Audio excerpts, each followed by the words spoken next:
Senhora Presidente, senhoras deputadas, senhores deputados, o preço da energia elétrica vai aumentar 2,8% no primeiro trimestre de 2014, um valor que é quase 3 vezes o valor da inflação.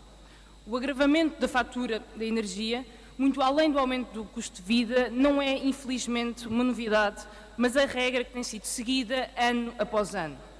Excluindo o efeito do aumento dos impostos, o preço de eletricidade para consumidores domésticos subiu 37% entre 2006 e 2013, ao mesmo tempo que a inflação não foi além dos 17%. Se os interesses da EDP já vinham sendo acarinhados por sucessivos governos, a entrada em cena da Troika prejudicou ainda mais os consumidores. Os preços cresceram 32%. O preço da energia está hoje muito acima das nossas possibilidades. Façamos as contas.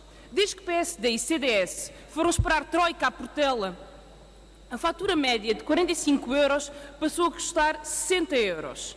Não admira, pois, que, de acordo com a DECO, o número de pessoas que já não consegue pagar a fatura de eletricidade tenha subido 15%.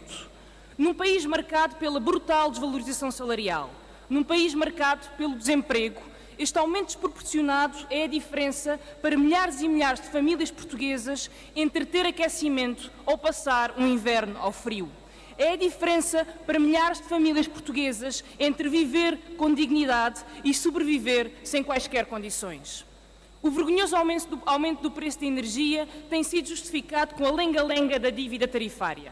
Embora a EDP tenha vindo a acumular lucros recorde, mais de 8 mil milhões de euros nos últimos 7 anos, diz-nos a direita que os consumidores nacionais, no final de 2014, estarão a dever 4.400 milhões de euros relativos ao tal déficit tarifário.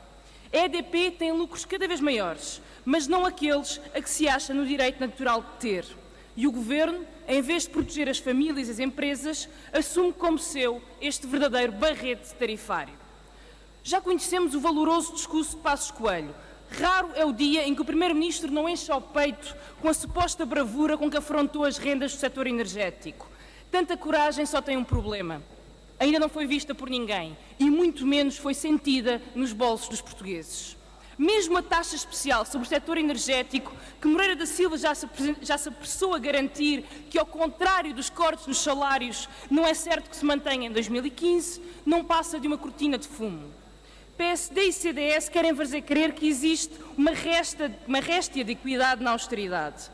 Ao mesmo tempo que tira com uma mão, o Governo dá com a outra na descida do IRC.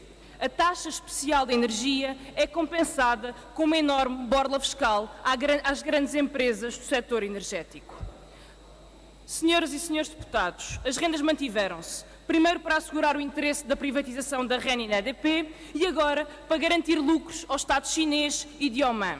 Se dúvidas houvesse, estamos todos recordados da forma solícita com que Paulo Portas se deslocou à China para descansar as autoridades locais sobre a rentabilidade dos seus investimentos em Portugal. Há exatamente a mesma China que não realizou ainda os investimentos a que se tinha comprometido na privatização da EDP. Os supostos charters de dinheiro que viriam da China arriscam-se a ter a mesma solidez e o mesmo fim que as contrapartidas dos submarinos. Até agora, aliás, o sentido dos charters de dinheiro tem sido ao contrário, de Portugal para a China, a começar pela própria operação de privatização. Meses depois de vender a REN e a EDP, as empresas que ganharam a privatização encaixaram 180 milhões de euros em dividendos de 2011, ano em que as participações ainda estavam nas mãos do Estado. O que se tem passado com as rendas de eletricidade é, aliás, elucidativo das escolhas políticas deste Governo e da Troika. Manutenção das rendas garantidas aos privados, aumento dos impostos e privatizações. Todos os contratos são sagrados para o Governo, menos aqueles que garantem o salário e as pensões. Esses são sempre letra morta. Que no meio disto tudo Lagarde venha dizer que os custos da energia são demasiado elevados em Portugal, vale tanto como as suas piedosas declarações de que a austeridade foi longe demais, mas que tem que seguir o seu caminho, como se nada fosse, custe o que custar. Pela nossa parte, senhores deputados, rejeitamos a existência de um déficit tarifário. Os grandes grupos económicos que operam no setor da energia fazem em condições de monopólio, aproveitando a complicidade ativa de o Governo para garantir lucros completamente inaceitáveis.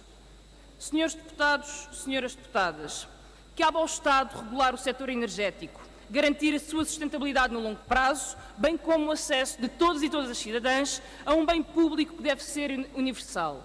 Aquilo que não cabe ao Estado é assegurar rendas milionárias a poucas multinacionais. Defender o interesse universal e não o particular. É em nome desta escolha que o Bloco de Esquerda vai apresentar nos próximos dias um conjunto de medidas para atacar as rendas da energia e diminuir o preço da eletricidade. Queremos abrir um debate que todos os cidadãos sabem ser necessário e urgente.